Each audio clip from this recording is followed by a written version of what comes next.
Одиночество — такое ощущение, когда нет никого, с кем можно было бы поговорить, поделиться проживаемым или просто побыть рядом. Это когда мы оказываемся одни против своей воли. В этом случае мы можем начать переживать отверженность, тревожность и даже испытывать проблемы со сном.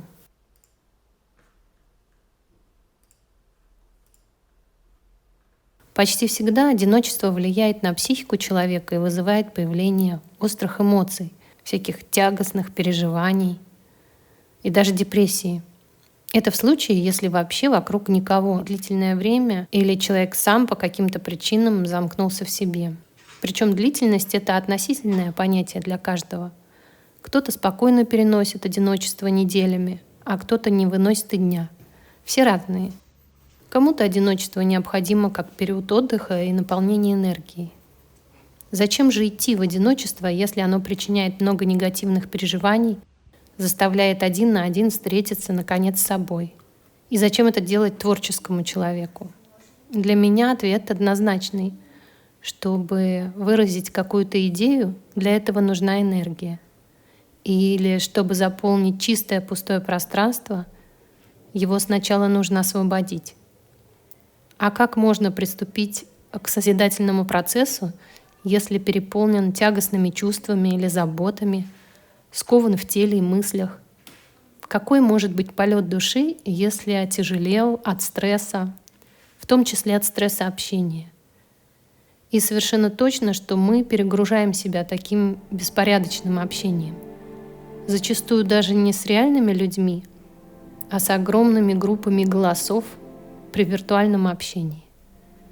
Даже если это не диалог, а мы читаем чьи-то мнения, то мозг устроен так, что он молниеносно начинает отвечать всем этим мнениям, выстраивать свои позиции по каждому важному и неважному вопросу.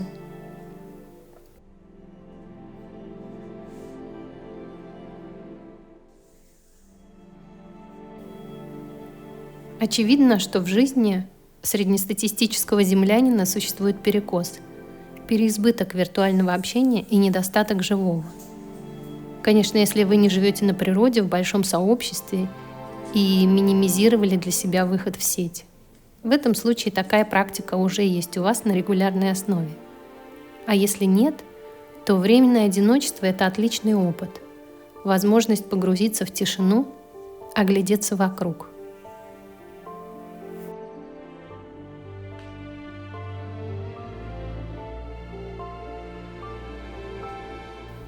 Как начать практику запланированного одиночества? Лучше всего отловить момент заранее, когда меньше всего планируется встреч или дел. Если не создавать себе такие периоды отшельничества время от времени, то в итоге физическое тело потребует этого рано или поздно. Можно практиковать регулярно, раз в неделю или раз в 2 недели, на день или на 2. Можно как я.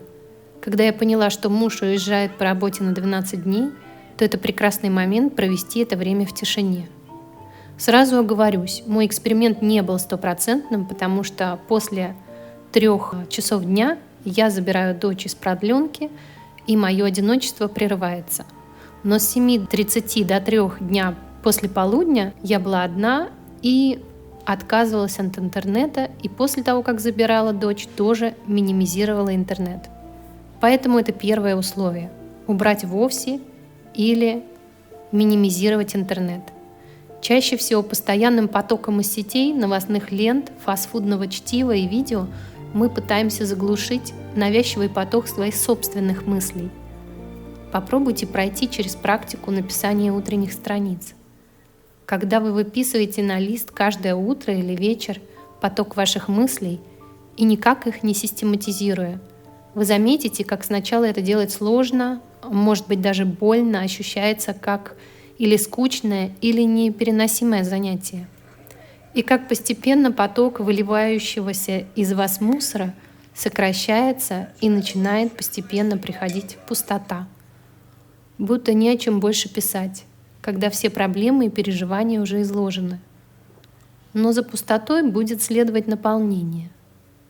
Тот же эффект достигается и в медитациях. Поначалу очень трудно просто наблюдать за мыслями со стороны. постоянно в них вовлекаешься и уносишься по цепочке за ними. Да еще эмоции как бы подхлестывают. Думай про это, думай. Но чем чаще медитируешь, тем легче учишься наблюдать за этим потоком, смотря на все внутренние процессы как бы со стороны.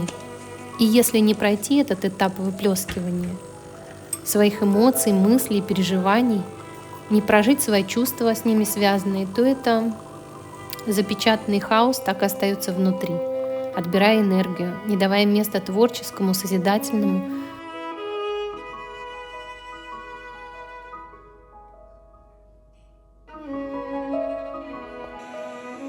Даже научные эксперименты показали, когда человек находится наедине с собой, ему проще избавиться от лишних эмоций и успокоиться.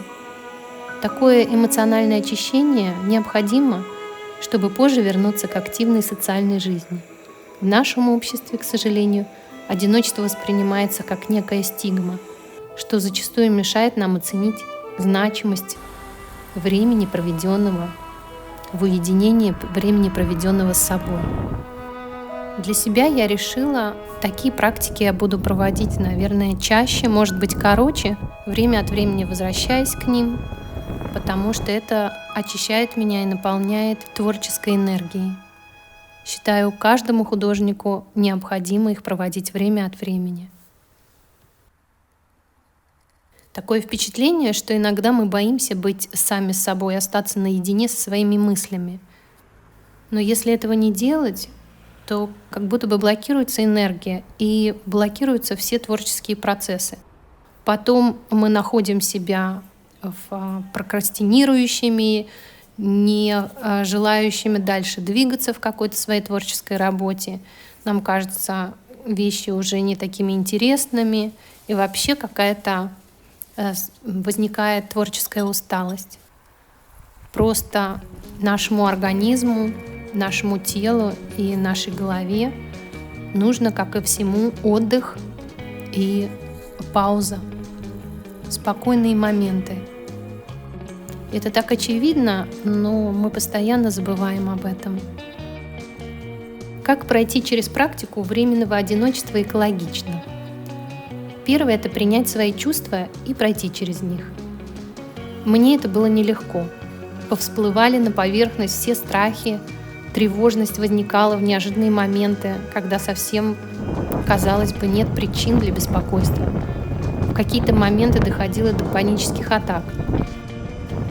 Но отдаваясь всем этим переживаниям, я не боролась внутри с ними, а просто принимала. Поэтому чаще всего они очень быстро проходили сами собой, а потом и вовсе начали стихать. Попробовать медитировать.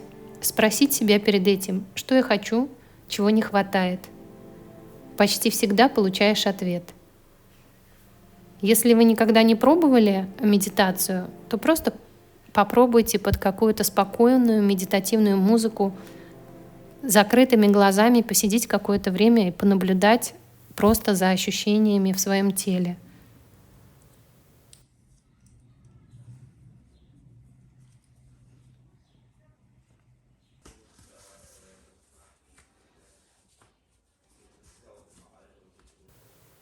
Третье — выплеснуть свои эмоции. Это можно делать через танец.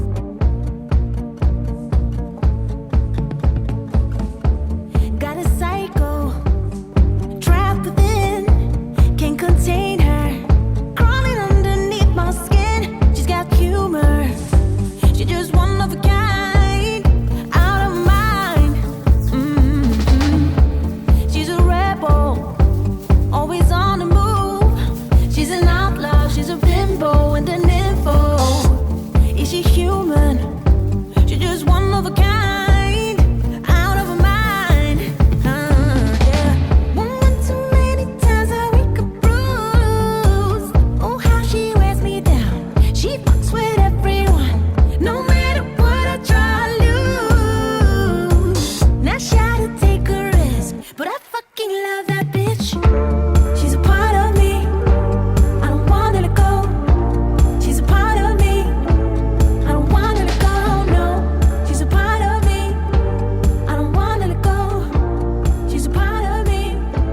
поплакать наконец.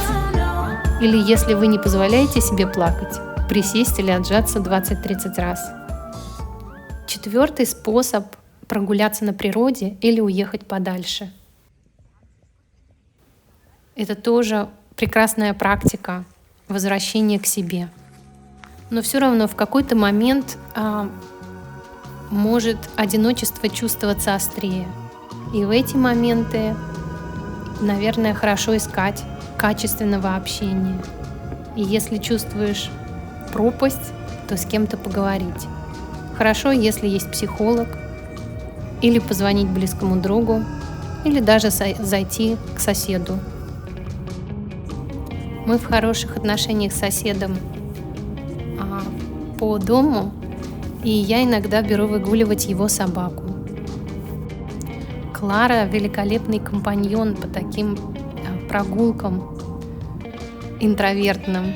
Мне кажется, она отлично понимает, как это быть вместе, присутствовать в одном пространстве, но при этом не брать внимание на себя.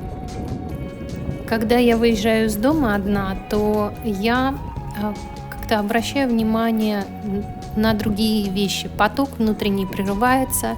Я стараюсь все свое внимание сконцентрировать на деталях вокруг, на природе.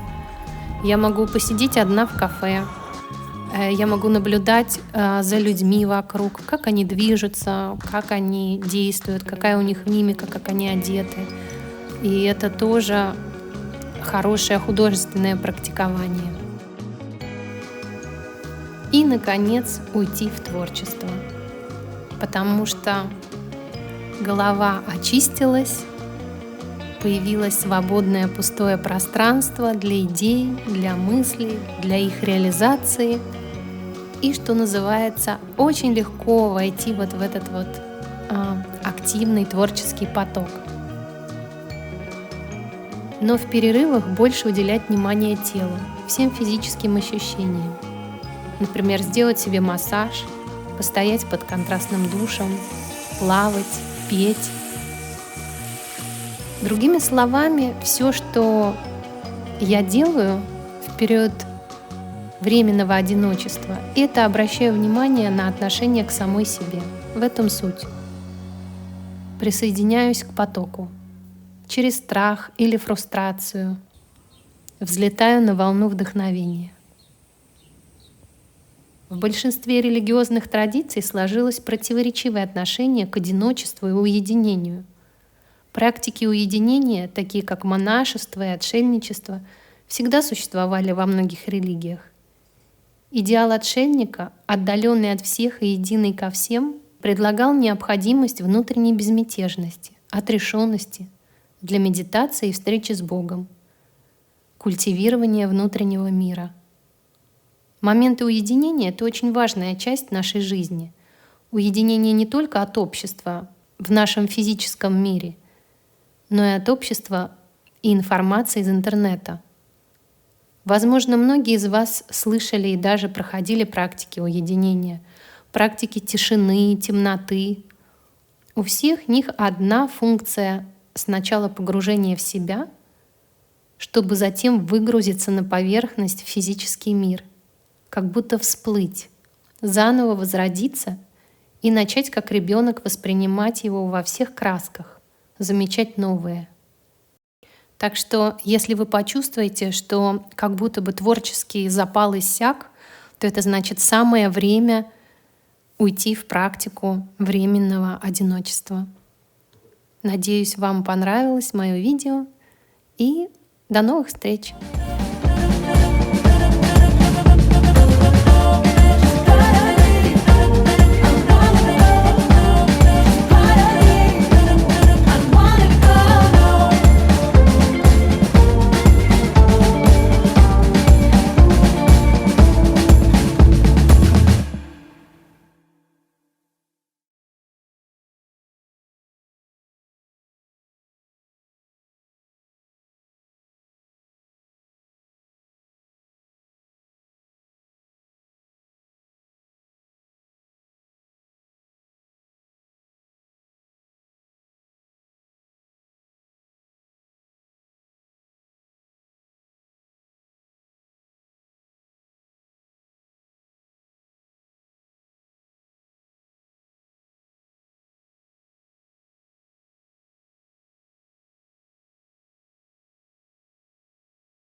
Для себя я решила, что такие практики я буду проводить, наверное, чаще, может быть, короче, но точно чаще, время от времени возвращаясь к ним, потому что это очищает меня и наполняет меня творческой энергией.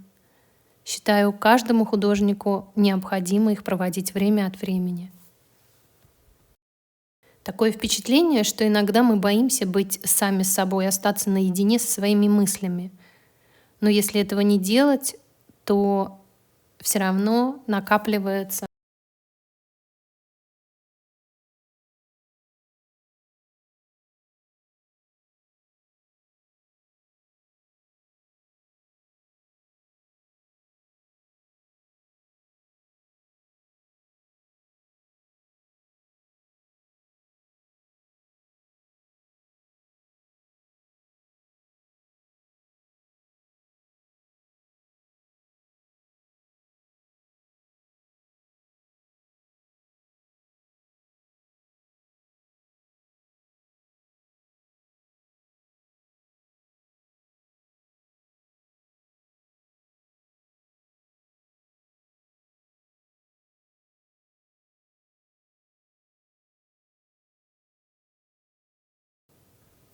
И, наконец, уйти в творчество, потому что голова очистилась, появилось свободное пустое пространство для идей, для мыслей, для их реализации.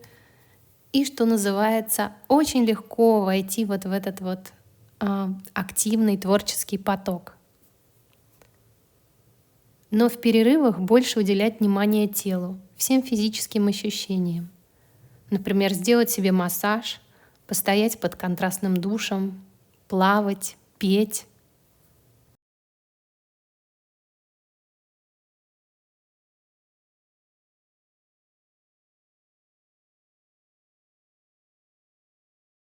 И до новых встреч!